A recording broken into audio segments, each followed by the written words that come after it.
2009 में राहुल गांधी जी का 50 लाख से बढ़कर वो 9 करोड़ की एसेट बन जाती है। राहुल गांधी जी, आपकी कमाई का स्रोत क्या है? एक हमने वाड्रा मॉडल ऑफ डेवलपमेंट भी देखा है।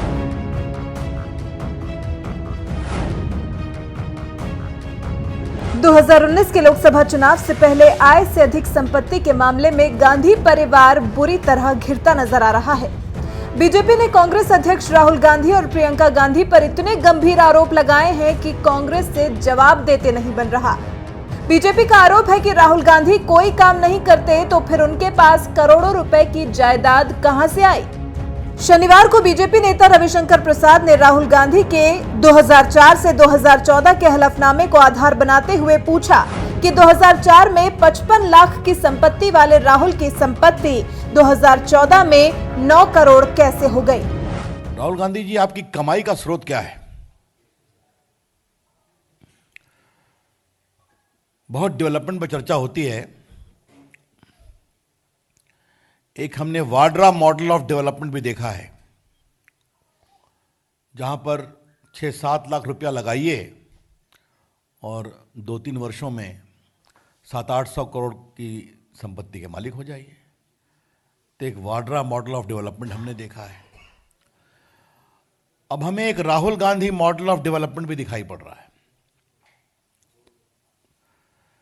राहुल गांधी जी एमपी हैं और उनकी कमाई का साधन मेंबर ऑफ पार्लियामेंट की तनख्वाह है, और तो वो कोई उनके पास स्पष्ट आय का साधन नहीं है, एज ए प्रोफेशनल या बाकी कुछ। उनके इलेक्शन एफिडेविट में देखा जाए तो 2004 में उन्होंने अपनी संपत्ति को डिक्लेयर किया था 55,38,123। 2004 के अपने इलेक्शन के एफिडेविट में राहुल गांधी ने अपनी संपत्ति बताया था 55,38,123। ये 2009 के चुनाव में 2 करोड़ हो गई और 2014 के चुनाव में 9 करोड़ हो गई। अब एमपी की तनख्वाह कितनी होती है हम भी जानते हैं, वो भी जानते हैं। दरअसल राहुल गांधी के चुनावी हलफनामे में दाखिल जानकारी के मुताबिक 2004 में उनके पास 55,83,123 रुपए की कुल संपत्ति थी। 2009 में ये संपत्ति बढ़कर 2 करोड़ हो गई। 2014 में ये संपत्ति बढ़कर 9 करोड़ हो गई। बीजेपी ने इसमें राहुल के बहनोई रॉबर्ट वाड्रा को भी निशाने पर लिया और पूछा कि क्या ये वाड्रा मॉडल ऑफ डेवलपमेंट है, जिससे महज 10 साल के भीतर एक सांसद की संपत्ति करीब 8 करोड़ 45 लाख तक बढ़ जाती है। कांग्रेस को घेरने का जो सिलसिला शनिवार से शुरू हुआ था, रविवार को भी जारी रहा और अगले दिन बीजेपी के संबित पात्रा पूरी डिटेल के साथ मीडिया के सामने आए और राहुल प्रियंका पर ताबड़तोड़ हमले किए। ये एकमात्र ऐसा परिवार है मित्रों, कोई काम नहीं करती है ये परिवार, सूती कपड़े पहनते हैं, कोई काम नहीं करती है, मगर करोड़ों खरबों रुपए न जाने कहां से छप्पड़ फाड़ के इनके पास आ जाती है। कहां से आती है ये पैसे, ये खुलासा हम कर रहे हैं। एक फार्म हाउस है। कहां है ये फार्म हाउस? दिल्ली में। दिल्ली में कहां है? मेहरौली में है। कितना बड़ा है फार्म हाउस? 4.69 एकड़, लगभग 5 एकड़ का ये फार्म हाउस है। और इस फार्म हाउस में कौन रहते हैं, कौन मालिक है फार्म हाउस के? राहुल जी और प्रियंका जी, भाई बहन दोनों इस 5 एकड़ के फार्म हाउस के मालिक है। और इस फार्म हाउस का नाम क्या है? ये फार्म हाउस का नाम भी उन्होंने इंदिरा फार्म हाउस रखा है। इस फार्म हाउस का कॉस्ट है 9 लाख रुपए और उससे आप रेंटल अर्न करते हो जो कि 4 से 9 गुना अधिक है उसके रेट से। करोड़ों रुपए का रेंटल अर्न हो रहा है, इसकी प्राइस 9 लाख रुपए है। आप सोचिए, Rahul has yet again thought that people of this country are Rahul Gandhi, they won't understand. आय से अधिक संपत्ति के मामले में अब राहुल गांधी बुरी तरह फंस गए हैं। बीजेपी का कहना है कि वो हर मंच पर इस मामले में गांधी परिवार पर हमला करेगी।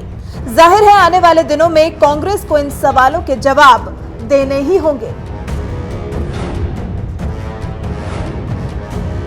राहुल गांधी जी सवाल हमसे पूछते रहते हैं, वो सवाल में कितनी सच्चाई होती है, कितना वजन होता है, आपको पता ही है। कल हम लोगों ने विस्तार से जब एक्सपोज कर दिया कि पूरा जो येदियुरप्पा जी के संबंध में एक फेक डायरी की बात थी, वो उन्हीं के नेता डी शिव कुमार ने अपने यहाँ इनकम टैक्स रेट में दी थी, और जिसकी सच्चाई को वो खुद प्रमाणित नहीं कर पाए और बाद में कहा कि इसका ओरिजिनल मेरे पास नहीं है। सीबीडी का भी जवाब आया था। आज मित्रों, हमें कुछ राहुल गांधी से सवाल पूछना है। राहुल गांधी जी, आपकी कमाई का स्रोत क्या है? बहुत डेवलपमेंट पर चर्चा होती है। एक हमने वाड्रा मॉडल ऑफ डेवलपमेंट भी देखा है, जहां पर 6-7 लाख रुपया लगाइए और 2-3 वर्षों में 700-800 करोड़ की संपत्ति के मालिक हो जाइए। तो एक वाड्रा मॉडल ऑफ डेवलपमेंट हमने देखा है। अब हमें एक Rahul Gandhi model of development भी दिखाई पड़ रहा है। राहुल गांधी जी एमपी हैं और उनकी कमाई का साधन मेंबर ऑफ पार्लियामेंट की तनख्वाह है, और तो वो कोई उनके पास स्पष्ट आय का साधन नहीं है, एज ए प्रोफेशनल या बाकी कुछ। उनके इलेक्शन एफिडेविट में देखा जाए तो 2004 में उन्होंने अपनी संपत्ति को डिक्लेयर किया था 55,38,123। 2004 के अपने इलेक्शन के एफिडेविट में राहुल गांधी ने अपनी संपत्ति बताया था 55,38,123। ये 2009 के चुनाव में 2 करोड़ हो गई और 2014 के चुनाव में 9 करोड़ हो गई। अब एमपी की तनख्वाह कितनी होती है हम भी जानते हैं, वो भी जानते हैं। मैं सुप्रीम कोर्ट का छोटा मोटा वकील था, अब मंत्री हूं, तो तनख्वाह कितनी मिलती है पता है? तो राहुल गांधी जी, ये कृपया बताइए कि what is this Rahul Gandhi model of development, कि without any ostensible source of income from a mere 55,38,123 in 2004, your asset grew to 9 crore in 2014. हम ये जानना चाहेंगे। अगर हम गलत बोल रहे हैं तो आप सफाई दे दीजिए। हमने कुछ दिन पहले प्रेस कॉन्फ्रेंस किया था कि एचएल पहवा साहब के बारे में बताया था कि कैसे एचएल पहवा साहब ऐसे शख्स हैं कि पूरा परिवार उन्हीं से जमीन खरीदता है और बेचता भी है। 26 लाख की जमीन खरीदी गई। राहुल जी की बहन ने भी जमीन खरीदी और उनको महंगे दाम पे बेच दिया। पहवा जी ने कहा मेरे पास फंड नहीं है, तो फंड उनको एक थम्पी साहब ने दे दिया। थम्पी साहब के भंडारी साहब से क्या संबंध थे, इसको हमने विस्तार से आपके सामने रखा है, और ओप इंडिया ने भी अपने वेबसाइट पर इन विषयों को विस्तार से रखा है, जिसके बाद हमने कहा था।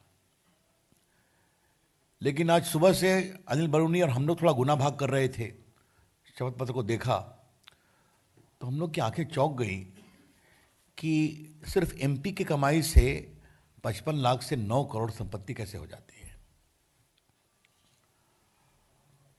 अब कोई किसी को किराए पर दे, इसे तो हमें कुछ नहीं कहना है, लेकिन जब नोटिस होती है तभी किराए पर रेंट चढ़ जाता है, और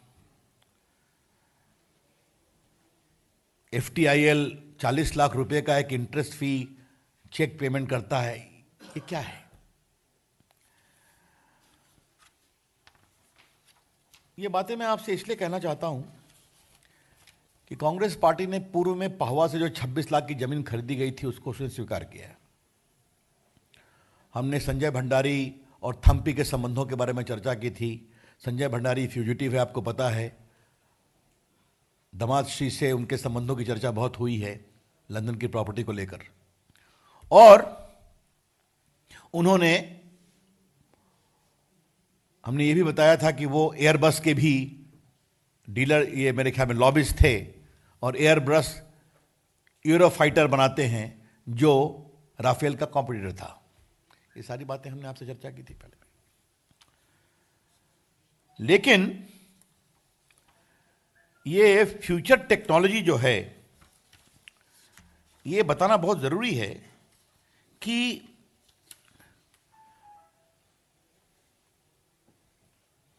10 महीने, और ये उनकी सरकार के समय नोटिस हुआ था, अगर आपको पूरा याद होगा, 2013 की बात है, 12-13 की।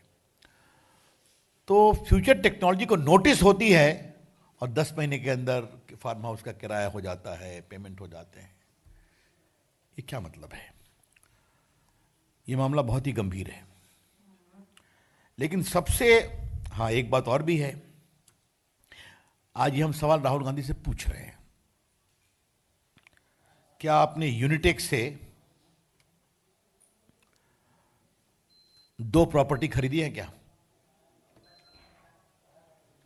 The BJP today is asking a question, have you purchased 2 properties from the Unitech?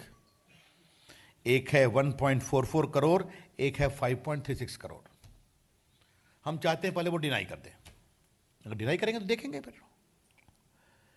लेकिन यूनिटेक के बारे में बताना क्यों जरूरी है? यूनिटेक कौन है? 2G, याद होगा आपको। इसके जो प्रमोटर थे वो बहुत दिन जेल में बंद थे। अब 2G को उन्होंने अपील में चैलेंज कर रखा है कस करके। लेकिन 2G का ट्रायल का मैक्सिमम पीरियड है हमारे सत्ता में आने के पहले का, आपको याद होगा, कोर्ट के आदेश पर। और मैंने पहले भी कहा था कि 2G का judgement legally unsound, morally improper judgement है, एक कानून के छात्र के ऊपर मैंने कहा था। लेकिन उसमें जज की एक टिप्पणी है, बहुत रोचक है, कि मैं 7-8 साल से एविडेंस की प्रतीक्षा कर रहा था, एविडेंस नहीं आया था। तो ये एविडेंस की प्रतीक्षा और प्रॉपर्टी का परचेज, इसमें कोई संबंध है क्या? ये बात हम उठाना चाहेंगे। वो विषय इसलिए आवश्यक है कि अभी वो मामला अपील में है और हम लोगों ने बहुत कस के उसको एक्सपेडिशियस अपील की हियरिंग के लिए कहा है, और जितना प्रामाणिक संख्या में दस्तावेज है, निश्चित रूप से उसमें एक सार्थक बहस होगी, निर्णय होगा। But just to concretize again, Rahul ji, please tell the nation if you are asking questions to us, कि अब देश के सामने 2 पैमाने हैं। एक पैमाना है कि नरेंद्र मोदी, अगर उनको कोई चीज गिफ्ट मिलती है तो पब्लिक गिफ्ट होता है, लोग खरीदते हैं, जो पैसा आता है वो नमामि गंगे को दे देते हैं। दूसरा है, साउथ कोरिया जाते हैं, उनको इंटरनेशनल पीस अवार्ड मिलता है, जो पैसे मिलते हैं वो उसको नमामि गंगे में दे देते हैं। और आपको मोदी जी की ये भी कहानी पता होगी कि जब वो लगभग 14 वर्ष गुजरात के मुख्यमंत्री होने के बाद जब वहां से चले, तो उनके सेक्रेटरी ने पूछा कि सर इस पैसे का क्या किया जाए, क्योंकि विधायक बनने के पहले तो उनका कोई बैंक अकाउंट था भी नहीं। कहा कितने पैसे का? 21 लाख रुपये है। तो कहा हमारे मुख्यमंत्री कार्यालय के चपरासी के बच्चों में बांट दो, उन्होंने सेवा किया है, और वहां से चले आए। तो एक तरफ ईमानदारी का ये पैमाना है और एक तरफ कोई प्रामाणिक कमाई का साधन नहीं एमपी की तनख्वाह के अलावे, और 55 लाख से बढ़कर प्रॉपर्टी 9 करोड़ हो जाती है। तो ये हम सवाल उठा रहे हैं, हम उम्मीद करेंगे राहुल गांधी इसका जवाब देंगे।